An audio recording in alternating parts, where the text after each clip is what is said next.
हाय लोगोफोर, आं दिनै नोंथांमोननो मोनसे गोदान भिडिअ लानानै फैदों।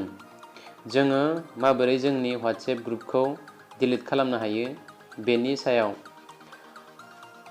जोङो WhatsApp ग्रुपखौ डिलीट खालामनो थाखाय जोङो WhatsAppआव क्लिक खालामनानै WhatsAppआव थांग्रोनांगोन। आङो WhatsAppआव फैबाय। WhatsAppआव क्लिक खालामनानै आं नैबे ग्रुपखौ आङो डिलीट खालामगोन। बेनि थाखायनो आं बे ग्रुपआव क्लिक खालामना होनांगोन। आं क्लिक खालामबाय लोगोफोर। बेनि उनाव नोंथाङा बै गोजौनि थ्रि डटआव नैबे थ्रि डटआव क्लिक खालामनांगोन। बेनि उनाव क्लिक खालामब्ला बेफोरबायदि पेज ओंखारगोन। बे ग्रुप इनफ'आव नोंथाङा क्लिक खालामनानै हो। अब्ला आंनि ग्रुप इनफ'आ ओंखारगोन ओरैबायदि। बेनि उनाव नोंथाङा बे नोंथांनि ग्रुपनि मेम्बारफोरखौ नोंथाङा मोनसे मोनसे नोंथांनि ग्रुपनिफ्राय रिमुभ खालामनांगोन। बेनि थाखायनो नोंथाङा नोंथांनि मेम्बाराव क्लिक खालामनानै नैबे रिमुभआव नोंथाङा क्लिक खालामनांगोन। बेनि उनाव नोंथाङा अके खालामना हो, अब्लानो मेम्बारा रिमुभ जागोन। बेफोरबायदियैनो नोंथाङा सासे सासेयै गासैबो मेम्बारफोरखौ रिमुभ खालामजोबनांगोन।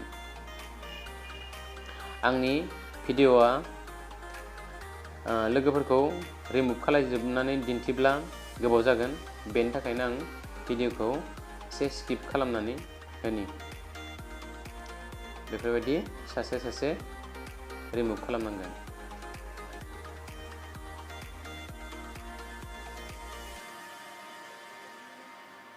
लोगोफोर, आंनि ग्रुपनि मेम्बारफोरा रिमुभ जाजोब्बाय।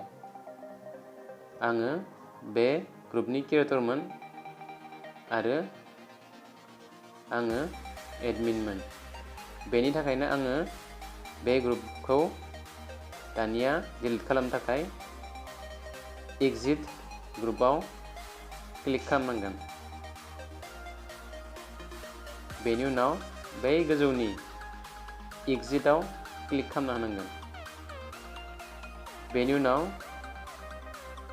डिलीट ग्रुप बेयाव नोंथाङा क्लिक खालामना हो। बेनि उनाव डिलीटआव क्लिक खालामनानै हो।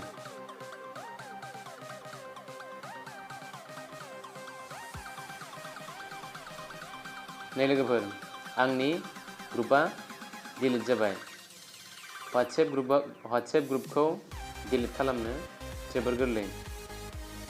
नोंथाङाबो बेफोरबायदियैनो माब्लाबा नोंथांनि ग्रुपखौ डिलीट खालामनोब्ला बेफोरबायदियैनो नोंथाङा डिलीट खालामनो हागोन।